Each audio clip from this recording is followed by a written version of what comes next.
chapter 20. For the kingdom of heaven is like a landowner who went out early in the morning to hire workers for his vineyard. He agreed to pay them a denarius for the day and sent them into his vineyard. About 9 in the morning he went out and saw others standing in the marketplace doing nothing. He told them, "You also go and work in my vineyard, and I will pay you whatever is right." So they went. He went out again about noon and about 3 in the afternoon and did the same thing. About 5 in the afternoon he went out and found still others standing around. He asked them, "Why have you been standing here all day long doing nothing?" "Because no one has hired us," they answered. He said to them, "You also go and work in my vineyard."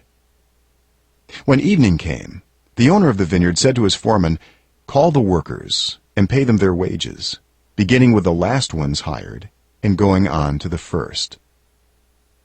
The workers who were hired about 5 in the afternoon came, and each received a denarius. So when those came who were hired first, they expected to receive more. But each one of them also received a denarius. When they received it, they began to grumble against the landowner. "These who were hired last worked only 1 hour," they said, "and you have made them equal to us, who have borne the burden of the work in the heat of the day." But he answered one of them, "I am not being unfair to you, friend. Didn't you agree to work for a denarius? Take your pay and go. I want to give the one who was hired last the same as I gave you. Don't I have the right to do what I want with my own money? Or are you envious because I am generous?" So the last will be first, and the first will be last. Now Jesus was going up to Jerusalem. On the way, he took the 12 aside and said to them, "We are going up to Jerusalem, and the Son of Man will be delivered over to the chief priests and the teachers of the law.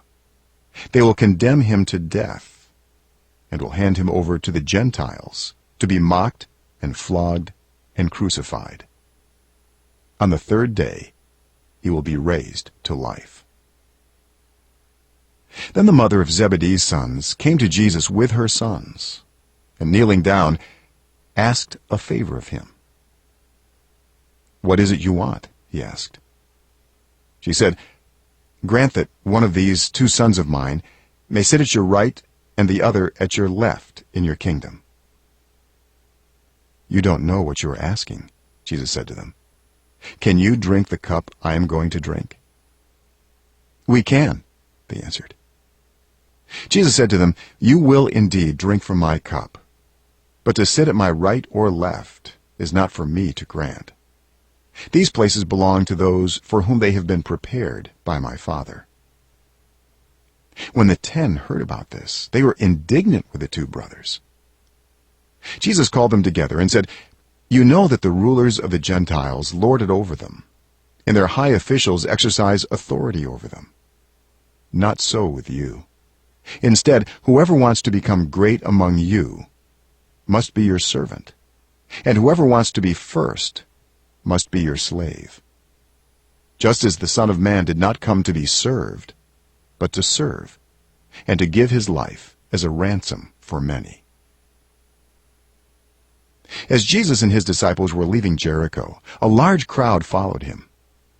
2 blind men were sitting by the roadside, and when they heard that Jesus was going by, they shouted, "Lord, Son of David, have mercy on us."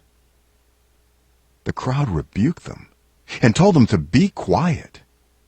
But they shouted all the louder, "Lord, Son of David, have mercy on us." Jesus stopped and called them. "What do you want me to do for you?" he asked. "Lord," they answered, "we want our sight." Jesus had compassion on them and touched their eyes. Immediately they received their sight and followed him.